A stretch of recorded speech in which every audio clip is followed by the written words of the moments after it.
pequenas ofensas não tratadas, pequenas situações não resolvidas. Isso vai minando. E esse casal, ele não caminha para a união, ele caminha para a separação. Tá certo? Então fiquem atentos ao repúdio. Eu acho que eu vou falar um pouquinho melhor amanhã, não é o nosso foco agora. Mas a ideia é o seguinte: o adultério normalmente ele vem depois do repúdio. Normalmente a dureza de coração que leva ao divórcio, ela vai sendo construída em cima dessas situações do dia a dia. Porque, irmãos, o grande desafio do casamento se chama convivência. Dá para conhecer alguém só no namoro? Quando é que você realmente conheceu o seu marido? Quando os dois estavam na mesma casa. Quando foi que você conheceu a sua esposa? Quando os dois estavam na mesma casa. E muitas vezes nós estamos cheios de expectativas naquele homem, naquela mulher, né? Romantizando um pouco de tudo, mas na convivência, essa expectativa acaba se frustrando e você acaba se ferindo e esse casal caminha para o divórcio, ok? E muitas vezes o adultério ele vem depois disso. Então vamos conversar um pouquinho sobre adultério. Gente, o pecado do adultério normalmente é um pecado que sai muito caro para quem cometeu. Gente, o meu pecado saiu muito caro para mim, muito caro. Não compensou as pequenas doses de prazer, não compensou. Um grande líder hoje, ele voltou a ser um grande líder nessa nação, ele cometeu um pecado de adultério, não vou citar o nome dele, é um grande referencial hoje para a igreja brasileira e está crescendo muito. Ele caiu em adultério, ele estava na base sendo tratado. O Cote, nosso líder, foi quem acompanhou ele durante um tempo. E o que aconteceu? Essa frase é dele. Ele disse: Cote, eu vou te dizer algo. Se eu soubesse que eu ia ter tanta dor de cabeça com adultério, eu jamais teria feito aquilo. Então o pecado ele sai muito caro. O que eu vou passar para você, irmãos, não está escrito na Bíblia, mas nós percebemos essas características nos aconselhamentos que foram feitos. Então isso aqui é estatística científica, tá bom? Então não só nosso, mas outros pastores, líderes, né, que ministram, que já aconselham até muito mais tempo do que nós, eles concordam com esses pontos aqui. Então normalmente acontece isso. Então o primeiro ponto que eu queria dizer para você é que ele desprotege sexualmente a vida dos filhos. Irmãos, é impressionante. Nos aconselhamentos, normalmente mulheres, homens que compartilham que foram abusados sexualmente na infância ou sofreram qualquer tipo dessa situação, quando nós perguntamos como é que era o relacionamento dos pais, normalmente, né, quase que 100% relata que os pais estavam envolvidos com imoralidade sexual. Irmão, se você ama seu filho, a sua vida sexual precisa estar na luz. Se você quer proteger o seu filho, você ama tanto, sabe, você precisa guardar o seu coração e não ir para esse lado da imoralidade sexual. Isso desprotege os filhos. Então eles ficam expostos a diversas possibilidades de abusos sexuais. E geralmente as pessoas que sofreram abuso relatam que a vida sexual dos pais era desregrada. Isso é muito sério. Quando eu soube disso, eu disse: eu preciso me posicionar. Eu preciso dessa proteção espiritual sobre meu filho. Eu não estou dizendo aqui que todas as vezes que um pai trai, o seu filho vai ser abusado sexualmente. Não. Mas que há uma legalidade, há uma desproteção, nós percebemos isso. Ok? Paulo, na Bíblia, tem alguma situação como essa? Claro que tem. Pecado do grande rei Davi. Cometeu adultério? Cometeu. O que ele fez escondido, o filho dele fez na frente de todo mundo. Irmãos, essa sociedade agora perdida, totalmente largada, essa juventude totalmente mergulhada na imoralidade sexual, é reflexo do pecado dos seus pais. Porque o que os pais fizeram escondido nessa geração, os filhos estão fazendo agora na frente de todo mundo.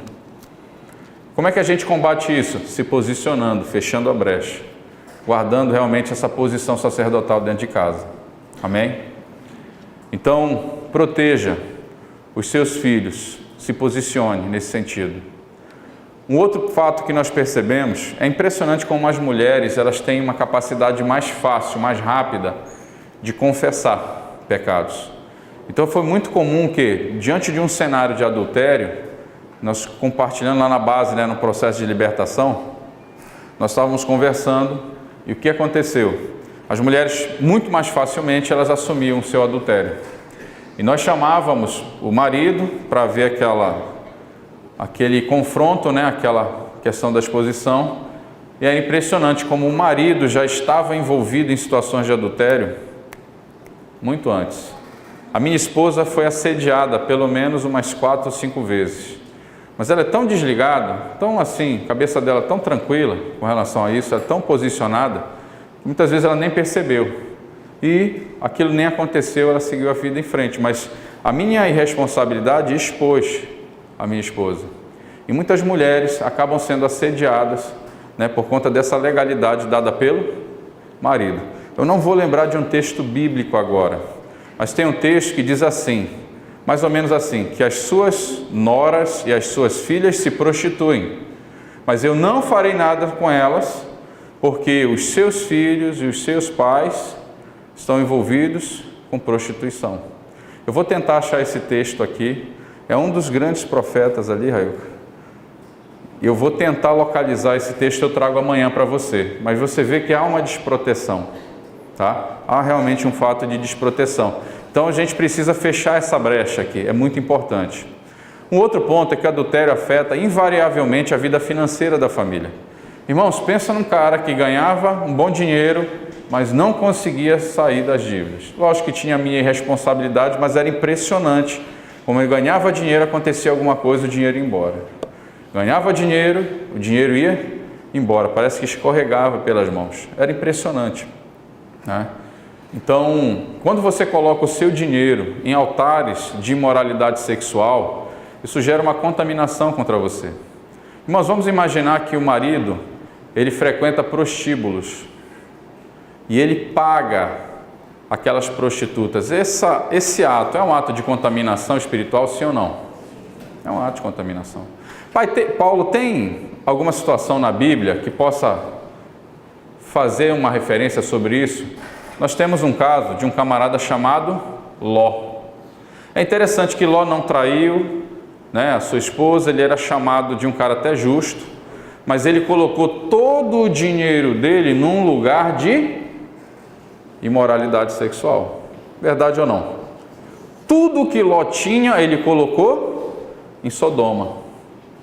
Ficou com alguma coisa? Não.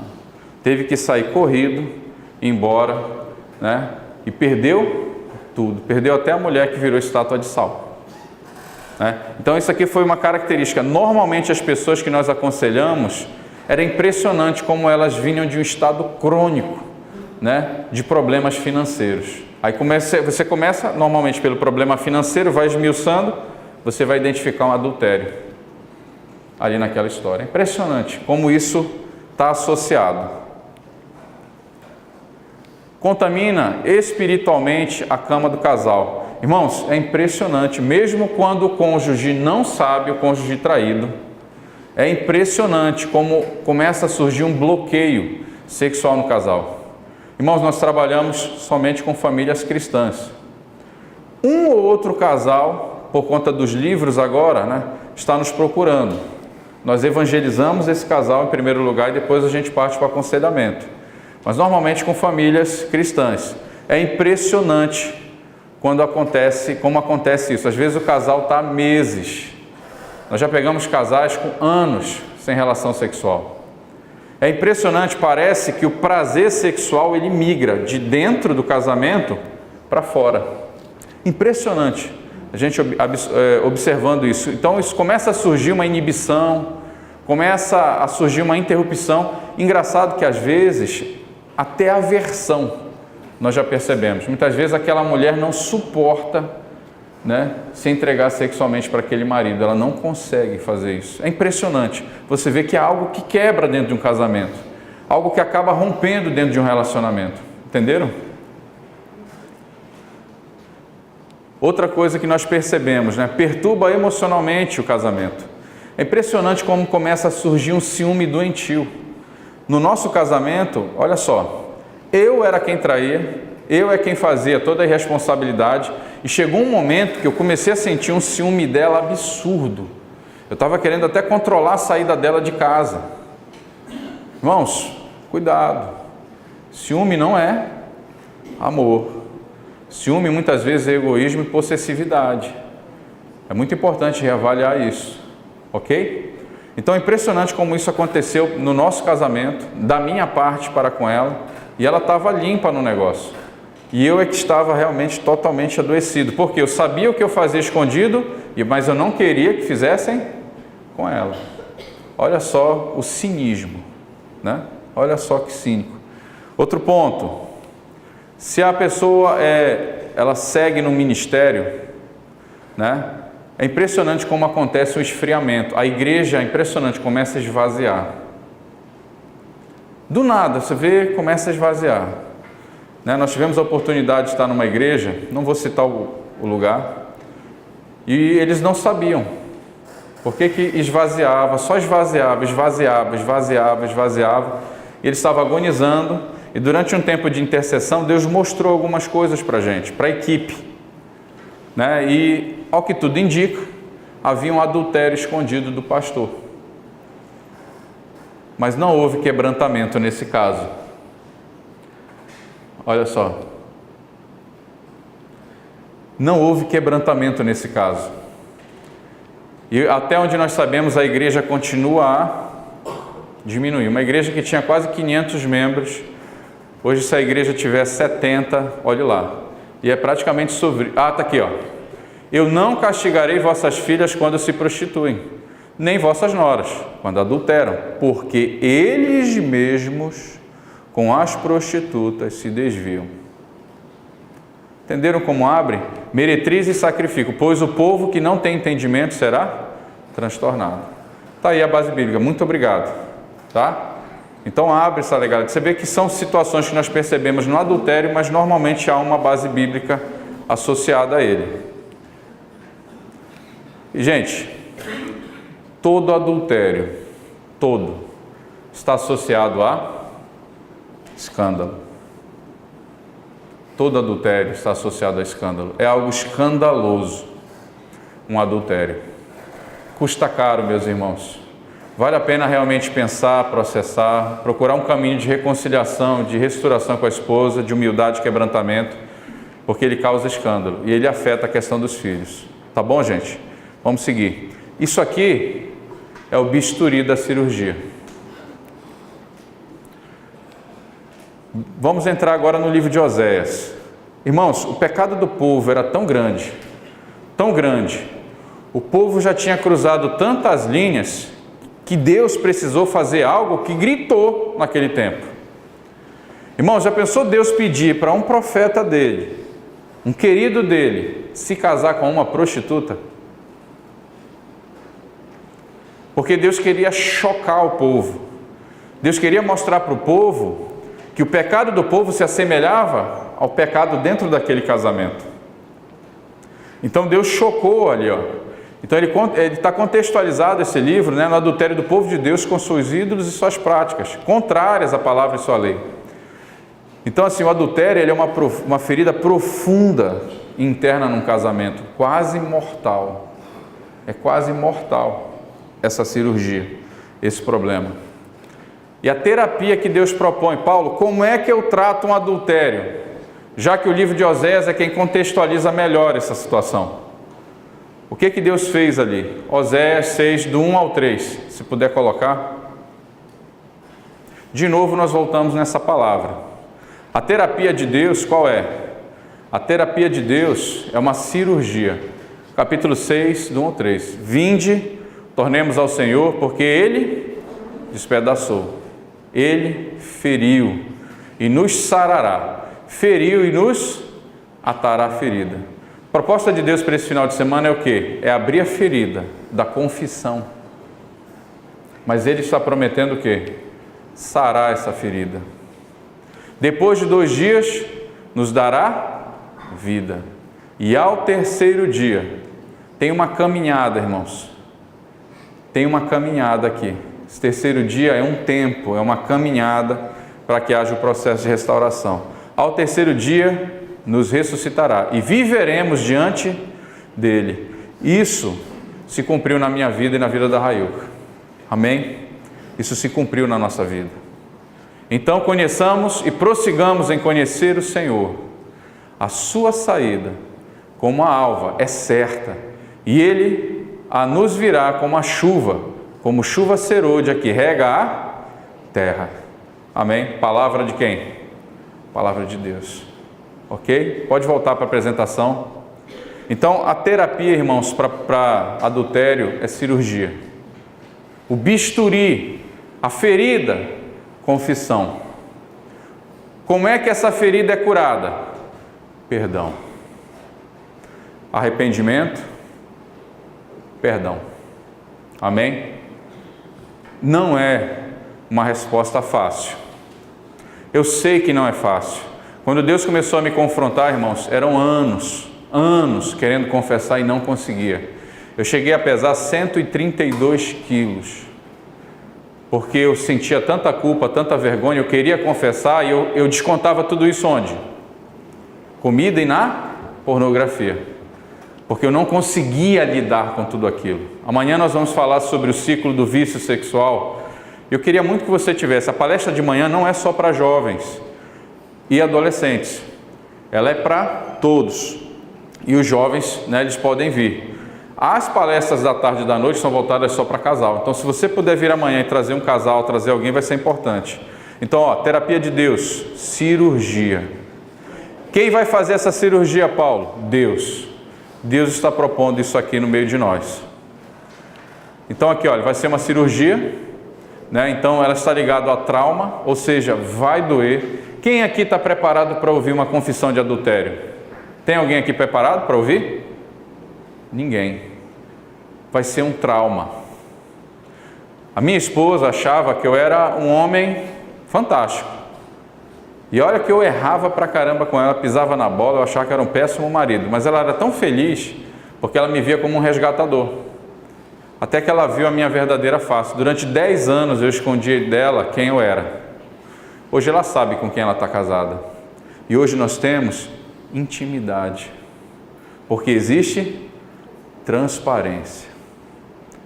O homem e sua mulher estavam nus e não se envergonharam. Essa palavra está ligada a que relacionamento? Casamento. Irmãos, onde tem coisa escondida, não vai existir intimidade. Não é. É impossível você construir intimidade onde existe pecado escondido. Vai doer. Minha esposa levou 4 anos para conseguir me perdoar. Existe uma outra esposa que nós conhecemos que conseguiu em 30 dias. Foi o caso dela. Esse homem que ela citou mais cedo, onde a esposa tinha traído 18 anos antes, a esposa confessou, esse homem em 3 dias conseguiu liberar essa esposa. Mas existem famílias hoje que estão há 12 anos ainda no processo de perdão. Sabe qual que é o segredo aqui? Rendição. É você dizer o seguinte: Deus, eu não dou conta de perdoar, eu não consigo. Mas quer saber? Eu não quero carregar essa dor no meu coração, eu entrego ao Senhor. Eu não quero ser escrava dessa dor. Eu quero perdoar, eu quero seguir em frente. Quanto mais rápido você se render, mais rápido a cura vai acontecer. Então a exposição é necessária. A ferida aberta também deve ser fechada. Abre com a confissão, fecha com o quê? Perdão. É necessária habilidade para abrir e fechar. Por isso que nós não podemos virar para vocês e dizer o seguinte: olha, vai lá e só confessa. A parte traída precisa entender que isso é misericórdia de Deus. Sabe aquelas orações? Eu vi muitas mulheres que passaram por esse processo de traição, elas oravam muito pelos seus maridos. A minha esposa orou 10 anos por mim. E finalmente a oração dela foi respondida. Então, muitas vezes a mulher olha aquele marido que age de forma irresponsável, marginalizada, ela ora por isso, chegou a hora do conserto. Deus colocou a mão no seu casamento. Se o pecado veio à luz, não é para destruir o casamento, é para curar o casamento. A gente precisa entender, a exposição disso não é para destruir, é para curar. Amém? É para curar, acredite nisso. O seu casamento, se chegou no nível de adultério, praticamente está destruído. Deus quer colocar a mão. Mas para Deus colocar a mão, tudo precisa estar na luz. Ok? Amém? 1 João. Precisa de um intermediador hábil, tá, para fazer isso. Você não pode procurar qualquer conselheiro. Seu pastor tem que ser experiente, experimentado nisso. Vocês têm isso aqui. Vocês têm sim isso aqui, que pode ajudar, que pode orientar, que pode aconselhar, tem autoridade para fazer isso. Então não se entreguem a qualquer um, não sai fazendo de qualquer jeito, e se precisa de um acompanhamento, uma forma correta de fazer. Talvez as mulheres devam procurar sua liderança primeiro, né? Mulheres que participaram disso, procure sua liderança, converse com sua liderança, confesse para sua líder, primeiramente. Orem juntas e se preparem para o momento onde você vai compartilhar para o seu marido. Homens, procure seu líder, procure seu pastor, converse com ele, alinhe esse momento, orem juntos, se prepare, porque esse processo é uma cirurgia. Não é fácil, mas Deus está aqui nessa igreja, Ele quer fazer isso. Irmãos, é necessário que esse processo de confissão seja acompanhado de um compromisso de mudança. E aí, dá para o cara confessar o pecado dele, semana que vem ele tem um adultério? Dá ou não dá? Não dá. E, gente, uma visão muito errada das pessoas, eu vejo muitos homens que lutam contra o pecado sexual, eu ajudo pessoas também que lutam com a homossexualidade. E esses homens, muitas vezes, eles sentem o desejo por outros homens a vida inteira. Homens que lutaram muitas vezes com o pecado sexual, eles vão sentir desejos, muitas vezes, por outras mulheres, vão ter sonhos eróticos durante muito tempo. Isso não significa que ele não foi restaurado. Não se fala em cura para essas coisas. Não é cura, é errado esse termo. O nome correto é posicionamento. Você se posiciona diante daquela situação. E a melhor forma de fazer isso é você dizer não prontamente para a tentação. Com tentação você não brinca, com tentação você foge. A Bíblia nunca diz que você tem que enfrentar, eu sou forte, eu vou enfrentar uma tentação. Se você ficar, você vai cair. Então tem a tentação, diga não. Quanto mais rápido você disser não, mais protegido você vai estar. Paulo, tem um cara na Bíblia que fez isso? José.